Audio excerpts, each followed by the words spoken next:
that Liverpool equaliser last night.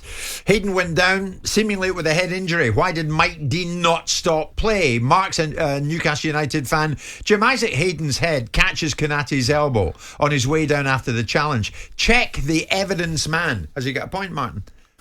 Well, you don't think he was injured? I watched it 10 times last night. I couldn't find it.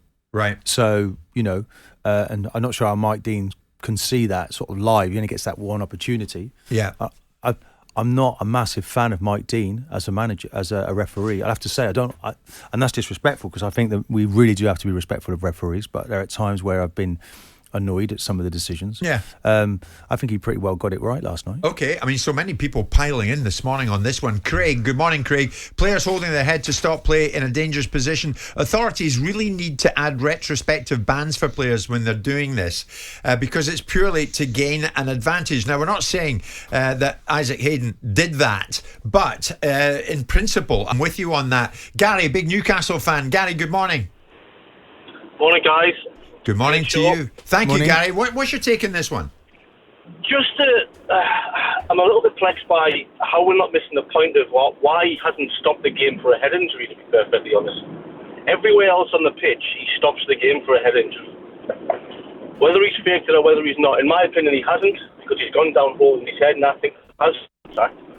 But Mike Dean, at that point, does not know if that player's injured or he's faking it. So why hasn't he stopped the game and checked the well-being of the player? Now, that is a point, Simon, to be fair. Gary is saying that, I think, and I think he's on it. Does Dean really know that Hayden's not injured with a head injury? So what's the alternate view then? He's influenced by what? By the fact it's Liverpool, the crowd, the bias.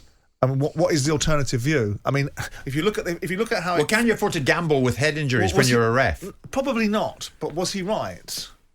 In this instance, I think he was right. Did they have the concussion protocol coming in because two players have hit one another and head? Did anything come to play as a result of this after the event? Because I think the caller's right to say, how could he have possibly known? But he either got lucky and he was right by being lucky, or he was right because he saw something that we haven't seen definitively. I think he was right by being lucky. I mean, Gary might have a different opinion, but I think the referee's trying to keep the game flowing. And I refer to the De Gea incident because as a player, I'm saying to my players, if I'm a manager now, guys, look, unless you're absolutely injured, get up on your feet and get on with it, because referees aren't going to stop it. If that was in the middle of the pitch, Mark, do you think he'd have stopped it? Quite possibly so, but there were lots of stoppages leading up to the goal, and it was like, I think he stopped it in the middle of the pitch. How can you not stop it in the 6-yard box or in and around there? That's what the whole thing hinges on. I don't think that there was quite an opportunity, because the ball was never really cleared. It came straight back out and it went straight back in. And he's looking at it thinking, okay. And he seemed to have a position where he was like bending over, looking, okay, I'm happy with that. And he played on, and he wasn't in any kind of mood to change it. Gary, you would say because Hayden's holding his head and it looks like a head injury, there and then it should have been stopped. That's what you're saying, Gary. Yeah, absolutely. And Martin said before, how can Mike Dean see through a body of players what's happened and what hasn't happened? So I think he guessed, Gary. But Gary, was he okay? And we all understand your point, Gary. But the upshot, was he right or was he wrong? In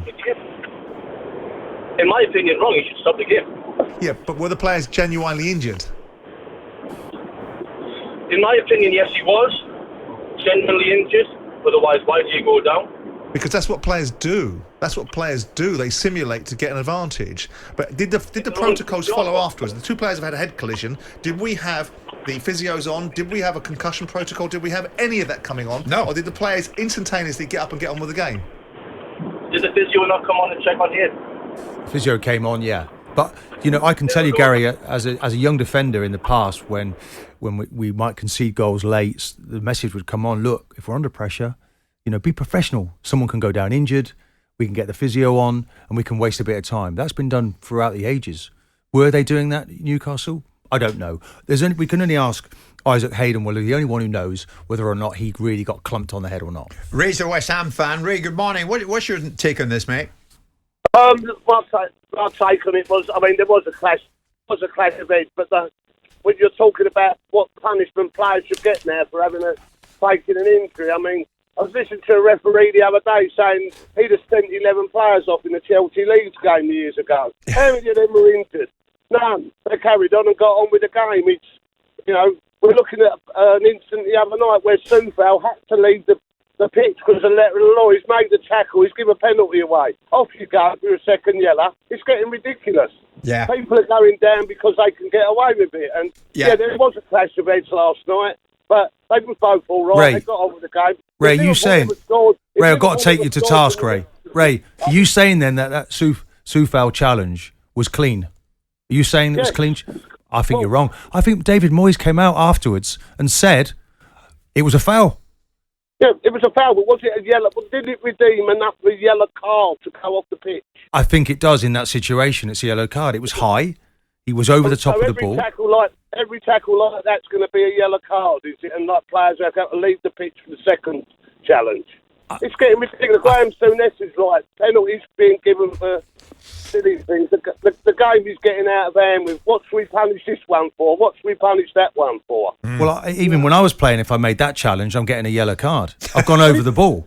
We have to remember we're getting out of hand here. I just want to look at everything. It was very, very interesting when David Moyes turned around and said, because actually it vindicated what I said. And I was getting pelters off the West Ham fans. And then the manager himself comes out and says, yeah, it was a foul. Soufal was stupid there. He didn't get enough of the ball. Why don't we listen to what the managers are saying occasionally? He might not have got enough of the ball, but did it redeem him having to leave? He certainly got enough of his opponent, didn't he? Ray, you're a brave man. You're getting studs up with Martin Keown. Jim White and Simon Jordan. Monday to Thursday morning, 10 till 1. On AM, on DAB, via the talkSPORT app and on your smart speaker. talkSPORT.